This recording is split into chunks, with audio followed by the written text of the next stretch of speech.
ലക്ഷദ്വീപിൻ്റെ സ്വന്തം പലഹാരമാണ് കിലാഞ്ചിയപ്പം. കിലാഞ്ചിയപ്പവും കട്ടിപ്പാലും നമുക്ക് എളുപ്പത്തിൽ വീട്ടിൽ തയ്യാറാക്കാവുന്നതാണ്. ഈ വീഡിയോയിൽ എങ്ങനെയാണ് കിലാഞ്ചിയപ്പവും പാലും എളുപ്പത്തിൽ തയ്യാറാക്കാൻ സാധിക്കുന്നതെന്ന് നമുക്ക് നോക്കാം. അതിനായി ഞാനിവിടെ 250 ml കപ്പിൽ 1 കപ്പ് പച്ചരി 1.5 മണിക്കൂർ നേരം കുതിർത്തി വയ്ക്കുന്നുണ്ട്. നന്നായി കുതിർന്ന ശേഷം കഴുകിയെടുത്ത് നമുക്കിതൊന്ന് അരച്ചെടുക്കാം. നന്നായി അരച്ചെടുത്ത ശേഷം ഇതിലേക്ക് നമുക്ക് 2 മുട്ട ചേർത്ത് കൊടുക്കാം. 250 ml കപ്പിൽ പച്ചരി എടുക്കുമ്പോൾ നമുക്ക് 1 മുട്ടയാണ് ആവശ്യമുള്ളത്.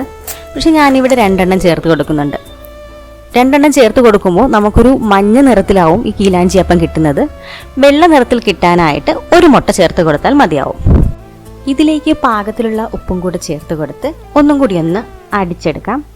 അടിച്ചെടുത്ത ശേഷം ഒരു അരിപ്പയിലൂടെ നമുക്കിതൊന്ന് അരിച്ചെടുക്കണം. നമ്മുടെ കിലാഞ്ചിയപ്പത്തിൻ്റെ മാവിന് ഒട്ടും തരി പാടില്ല. അതിനുശേഷം നമുക്കിതിലേക്ക് പാകത്തിലുള്ള വെള്ളവും കൂടെ ചേർത്ത് നന്നായൊന്ന് ഇളക്കിയെടുക്കാം. നമ്മുടെ മാവ് അല്പം ലൂസായിട്ടായിരിക്കും ഇരിക്കുന്നത്. ഈ ഒരു പരുവത്തിലാണ് നമുക്ക് നമ്മുടെ മാവ് വേണ്ടത്. മാവ് തയ്യാറായ ശേഷം ഒട്ടും വൈകാതെ തന്നെ നമുക്കിത് ചുട്ടെടുക്കാവുന്നതാണ്. ചൂടായ പാനിലേക്ക് വെളിച്ചെണ്ണ ഒഴിച്ച് ഒന്ന് പടർത്തി കൊടുക്കുക. അതിനുശേഷം തയ്യാറാക്കിയ മാവ് ഒഴിച്ച് ഒന്ന് ചുറ്റിച്ചെടുക്കാം. വളരെ നേർത്തൊരു പരുവത്തിലാവും നമുക്ക് നമ്മുടെ കിലാഞ്ചിയപ്പം കിട്ടുന്നത്. തീ വളരെ ചെറുതാക്കി വെച്ച് വേണം നമ്മൾ കിലാഞ്ചിയപ്പം ഉണ്ടാക്കിയെടുക്കാനായിട്ട്. സാധാരണ അപ്പം ഉണ്ടാക്കുന്ന പോലെ നമുക്കിത് മൂടി വെച്ച് വേവിക്കേണ്ട ആവശ്യമില്ല. അല്ലാതെ തന്നെ നമുക്കിത് വെന്ത് കിട്ടുന്നതാണ്. പാകമായ ശേഷം കിലാഞ്ചിയപ്പം വശങ്ങളിൽ നിന്ന് വിട്ടുവരുന്നതായിട്ട് നമുക്ക് കാണാനായിട്ട് സാധിക്കും. ഈ ഒരു സമയത്ത് നമുക്കിത് വശങ്ങളിൽ നിന്ന് മടക്കി കൊടുക്കാവുന്നതാണ്. അപ്പം ചൂടായതുകൊണ്ട് തന്നെ നമ്മുടെ കൈ പൊള്ളാതെ വേണം നമ്മളിത് മടക്കിയെടുക്കാനായിട്ട്.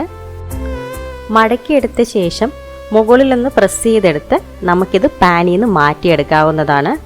ഒന്ന് പ്രസ് ചെയ്ത് കൊടുത്തിട്ടില്ല എങ്കിൽ നമ്മുടെ കിലാഞ്ചിയപ്പം മടക്കിയതെല്ലാം അതിൽ നിന്ന് വിട്ടു പോകാനായിട്ടുള്ളൊരു സാധ്യതയുണ്ട്.